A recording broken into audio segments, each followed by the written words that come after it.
తూర్పుగోదావరి జిల్లాలో రాజమండ్రి, ధవళేశ్వరం, కొవ్వూరు, ముగ్గళ్ళ, సీతానగరం ఇట్లాగా ఇసుక ర్యాంపులు ఉన్న ప్రాంతాల్లో రోడ్ల పరిస్థితి చాలా దుర్భరంగా తయారైంది.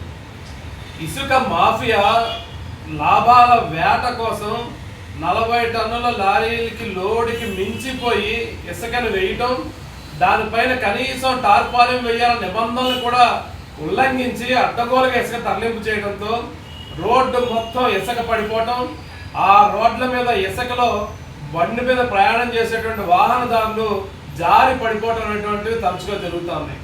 ధవళేశ్వరంలో సాయిబాబా గుడి దగ్గర ఈ ఇసుక దాని మీద జారి పడి ఒక యువకుడు రోడ్డు మీద పట్టడం, వెనకాల లారీ వచ్చి అతని మీదకి ఎక్కేయడంతో నుజ్జే చనిపోయిన ఘటన ఇటీవల కాలంలో జరిగింది. అదే ధవళేశ్వరంలో ఒక కానిస్టేబుల్ వాళ్ళ అమ్మాయిని ఎక్కించుకుని బండి మీద వెళ్తూ ఇసుక దానికి స్కిడ్ అయ్యి బస్సు కింద పడి చనిపోయిన ఘటన కూడా జరిగింది. ఇట్లాంటివి అనేక కొల్లాలుగా జరుగుతూ ఉన్నాయి. చాలా మంది స్కిడ్ అయ్యి పడిపోయి కాళ్ళు చేతులు వెనక్కొట్టుకున్న పరిస్థితి ఉన్నది. జిల్లా కలెక్టర్ గారు కూడా ఇవాళ అధిక లోటుకి మించి ఇసుకను తీసుకెళ్లొద్దు, టార్పాలను వేయాలని చెప్పినటువంటి నిబంధనలు చెప్తున్నా సరే ఇసుక మాఫియా కలెక్టర్ గారి ఉత్తర్వులను కూడా ఉల్లంఘించి అడ్డుగోలుగా ఇసుకను తరలించుకుని పోతా ఉన్నారు. ఇవాళ ఇంకెన్ని ప్రాణాలు బలి తీసుకుంటేనే కానీ ఇసుక మాఫియా ఆగడాన్ని ఆగుతాయా అని చెప్పి ప్రశ్నిస్తా ఉన్నాం.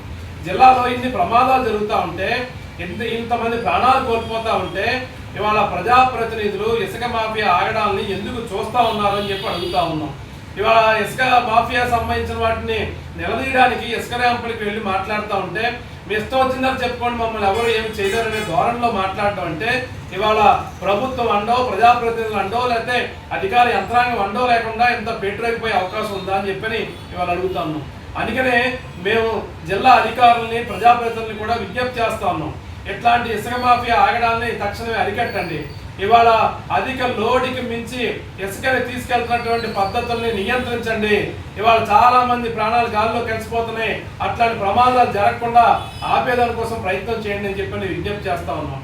అంతేకాదు ఇవాళ చాలా మంది ప్రజలు కూడా ఇసుక సందర్భంలో జారి పడిపోయిన ప్రజలు కూడా ఆందోళన వ్యక్తం చేస్తా ఉన్నారు. ఇవాళ పరిస్థితులు బాగు చేయండి అని చెప్పి కోరుతా ఉన్నారు. అందుకనే ప్రభుత్వం వెంటనే స్పందించాలి. ఇది అత్యవసర పరిస్థితిగా తీసుకోవాలి.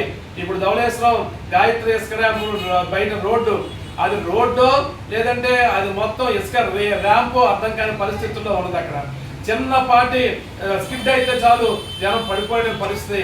ఆ పైనుంచి అత్యధిక లోడుతో లారీలు వేగంగా వస్తున్న పరిస్థితి కూడా కనిపిస్తూ ఉంది. అందుకే ప్రభుత్వం తక్షణమే వారం 10 రోజుల్లోపు ఇట్లాంటి వాటన్నిటిని నియంత్రించి ఆ రోడ్లపైన ఇసుక మొత్తాన్ని తొలగించి ప్రయాణికులకు ఇబ్బంది లేకుండా చేయాలని చెప్పని ప్రభుత్వ అధికారులు, ప్రజాప్రతినిధులు కోరుతా ఉన్నాం. ప్రభుత్వం స్పందించకపోతే సిపిఎం పార్టీగా ప్రజల్ని సమీకరించి అధిక లోడుతో ప్రయాణం చేస్తున్న ఇసుక లారీలు అడ్డుకుంటాము. ఎక్కడికక్కడే ఇసుక లారీలను అడ్డుకుని ఆఫ్ చేస్తాం, నిలుపుదల చేస్తాము.